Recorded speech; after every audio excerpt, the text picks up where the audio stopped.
नमस्कार। मुद्दे की बात मानव के साथ में आपका स्वागत है।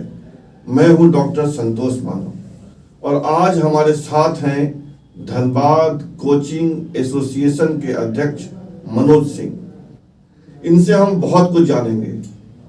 इनसे हम जानेंगे कि कोचिंग केंद्र चलाना व्यवसाय है, मिशन है, सेवा है, क्या है यह कोचिंग इंस्टीट्यूट चलाना, और बहुत कुछ जानेंगे कोचिंग के बारे में और मनोज जी के बारे में भी।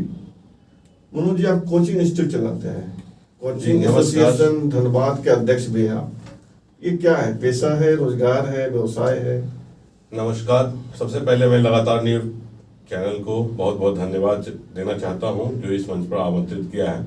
और कोरोना काल में भी हम लोगों का बहुत ध्यान रखा है एजुकेशन के लेकर। तो सबसे पहले मैं बता दूं, कोचिंग जो है, शिक्षा जो है, वो सेवा के कार्य में आता है।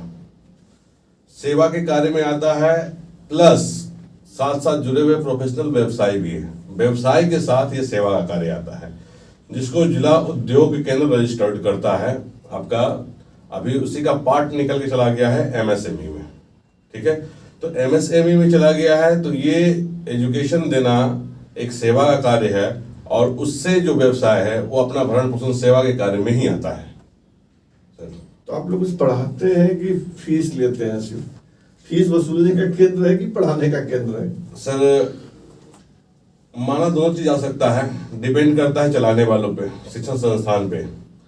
कुछ लोग इसे व्यवसाय बना कर चला रहे हैं और कुछ लोग सेवा के कार्य में, मतलब कि अगर मेरी बात करते हैं तो ये मेरा पैशन था। मैं पैसे से सिविल इंजीनियर हूँ, मेरा पैशन था। अब कब प्रोफेशन में चेंज हुआ ये तो नहीं कह सकते, क्योंकि मैं 2005 से पढ़ा रहा हूँ। मैट्रिक देने के बाद से ही छोटा छोटा ट्यूशन लेता था, छोटा सेंटर में पढ़ाता था।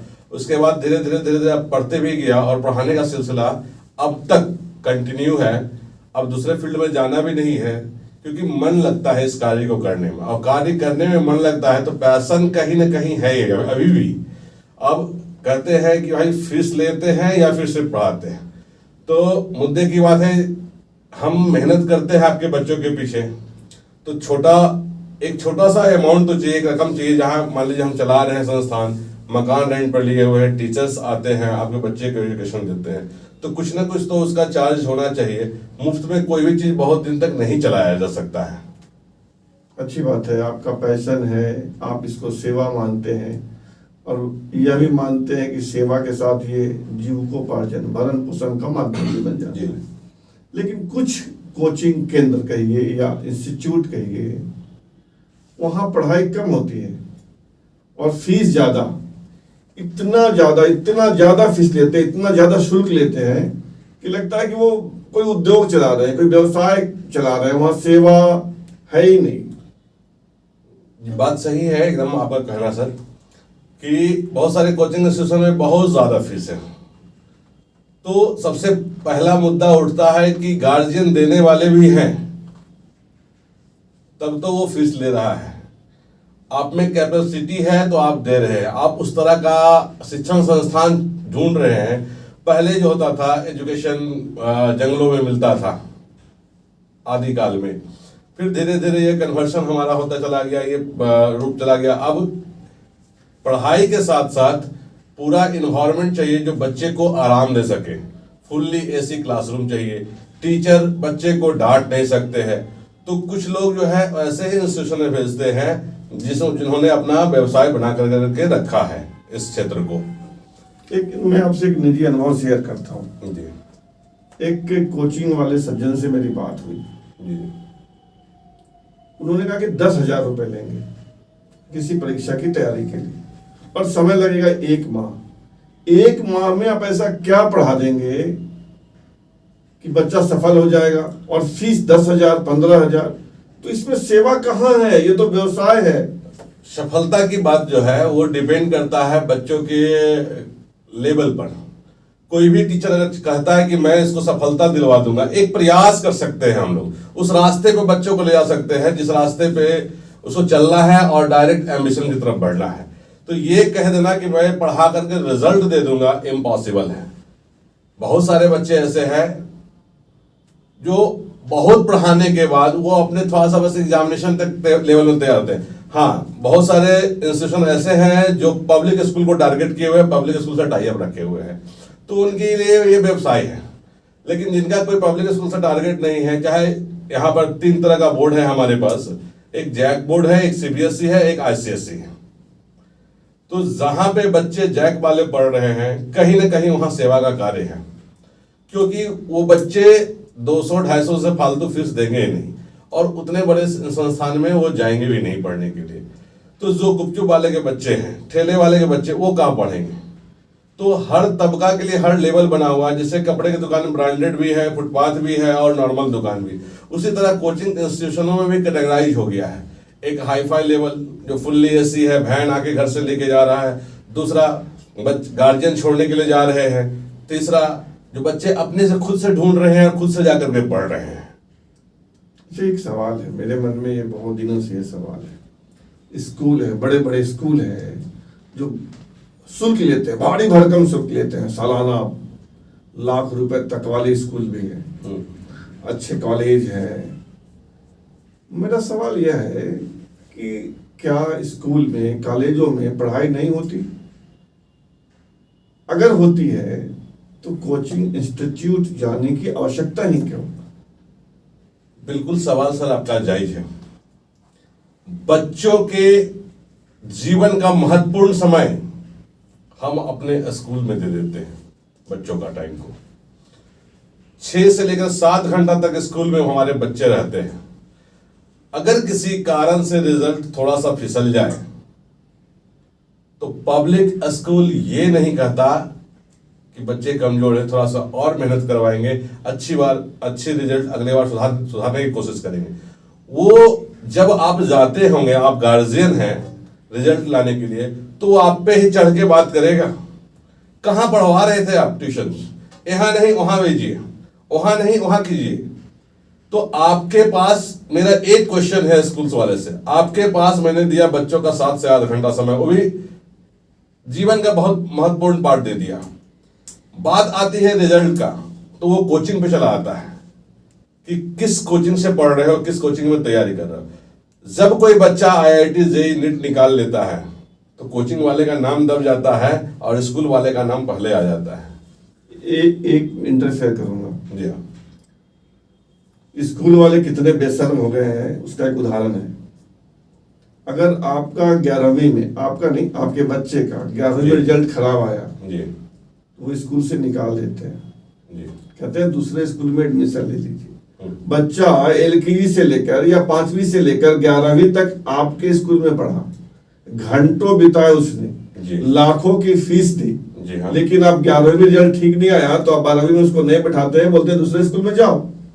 इसलिए कि 12वीं का रिजल्ट अगर उस विद्यालय का, उस स्कूल का अच्छा नहीं आएगा तो उनका मार्केट वैल्यू कम होगा, उसके यहाँ, उनके यहाँ लड़के कम एडमिशन लेंगे, उनका फीस वैल्यू कम होगा। ये क्या है? ये आज के डेट में सर स्कूल अब स्कूल नहीं रहा, मॉल बन गया। किताबें बिक रही है, ड्रेस मिल रहा है, जूता मोजा मिल रहा है, हर चीज वहां सप्लाई। अब स्कूल वाले या दुकान वाले नोटिस निकालते हैं, एलकेजी का किताब इतने तारीख को इतने बजे से इतने बजे तक मिलेगा। इस पर कहीं ना कहीं चाहिए सरकार को, हमारे माननीय शिक्षा मंत्री को एक स्टेप लेना चाहिए कि जो बच्चा क्लास 1 से लेकर के 10th 11th तक आपके स्कूल में पढ़ा है और स्कूल 11th में आपके बच्चे का मतलब रिजल्ट जब खराब होता है तो आप बच्चे को निष्कासित कर देते हैं। इसका हक किसने दिया आपको?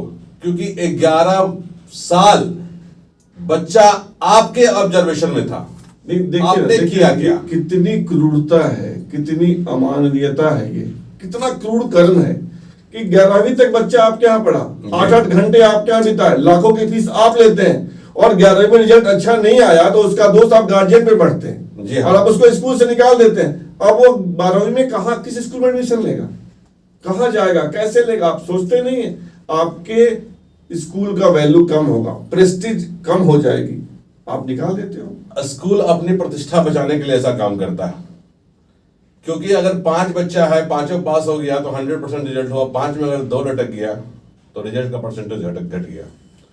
तो कहीं ना कहीं स्कूल में मैनेजमेंट का या फिर गार्जियन भी, मान लीजिए 1 से लेकर 11 तक पढ़ा, तो वहां तक परफॉर्मेंस क्या था आपके बच्चों का? कभी कभी कुछ बच्चा मतलब अपनी एबिलिटी के अनुसार, सब बच्चे का माइंड एक जैसा नहीं होता, तो कुछ बच्चा मान लीजिए कमजोर भी होता है, लेकिन गार्जियन पैसे के बल पर वहां एडमिशन करवा देते हैं। वहां पर दोष गार्जियन का भी है। और अगर स्कूल में 1 से लेकर के 11 तक पढ़ रहा है बच्चा, तो कहीं ना कहीं स्कूल का प्रबंधन इसमें दोषी है। नहीं, लेकिन ऐसे स्कूल पे कार्रवाई नहीं होती है। अगर आप जिला शिक्षा अधीक्षक के पास भी जाइए, डीसी के पास भी जाइए, तो कहते हैं हम प्राइवेट स्कूल पे कुछ नहीं कर सकते। नहीं, क्यों नहीं कर सकते? आज हरियाणा में केस देखिए, पंजाब में देखिए, फीस बढ़ोतरी उड़ा के रोक लगा दिया गया है।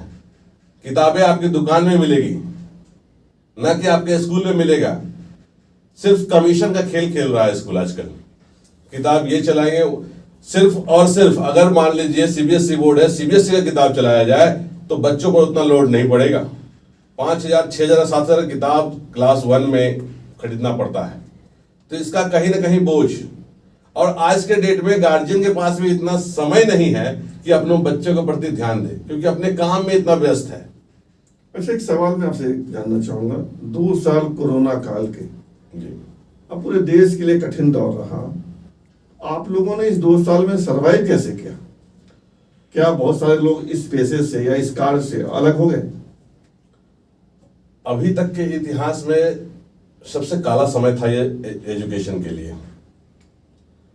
ये 2 साल का समय कुछ बड़े बड़े कोचिंग संस्थान ने बर्दाश्त कर लिया, जिनके पास मोटी रकम लेते थे, या फिर जिनका कोई सोर्स ऑफ इनकम दूसरा भी था, उन्होंने भी बर्दाश्त किया।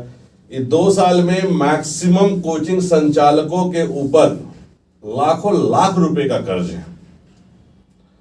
सरकार शुरू में जब लॉकडाउन लगा तो घोषणा कर दिया कि रेंट कोई नहीं लेगा, तो आपने अनाउंसमेंट दिया कि रेंट के लिए तंग नहीं करेगा, लेकिन जो ही कोचिंग संस्थान खुला,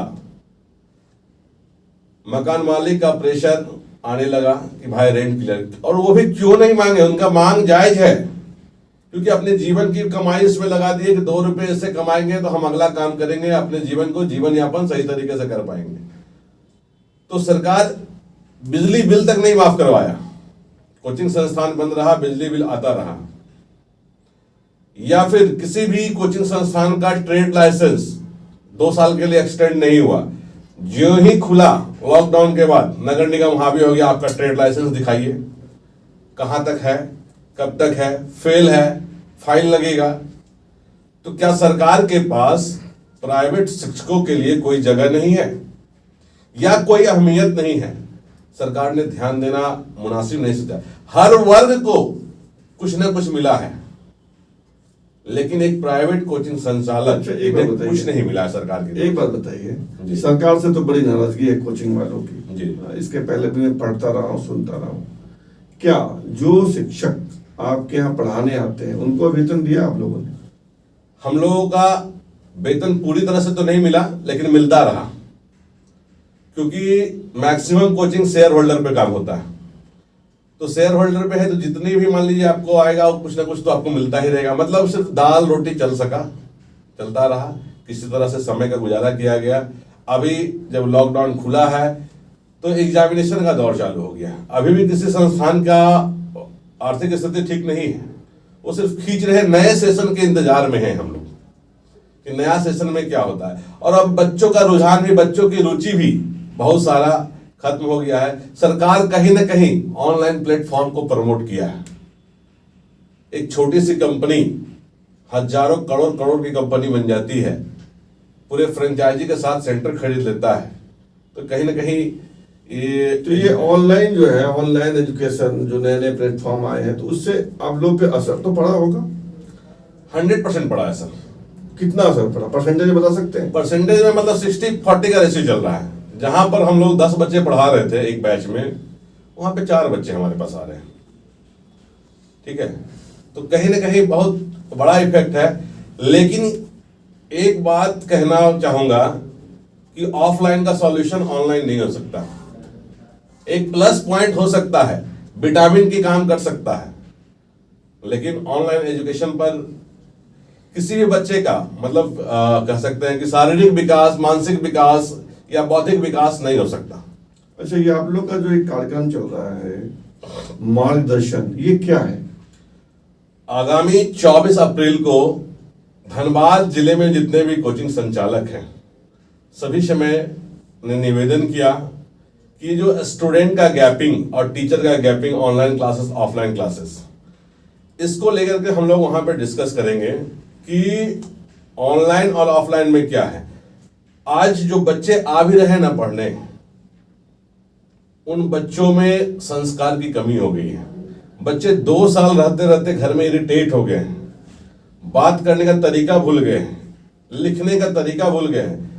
छोटा सा एग्जांपल लीजिए, IIT असम का कुछ दिन पहले आप लोगों ने देखा होगा, आप लोगों ने कवर भी किया था कि हम लोग ऑफलाइन एग्जाम नहीं देंगे।